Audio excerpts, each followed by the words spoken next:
You are known for social work. When is it that you started loving films and you seem to be connected with the filmy world?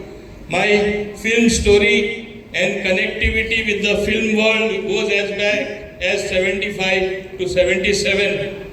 When I had even signed for a few films, but thank God I did not land in the film industry. Something carried me for the social work, something carried me forward to serving the people, and that's how I landed, perhaps involuntarily, in politics.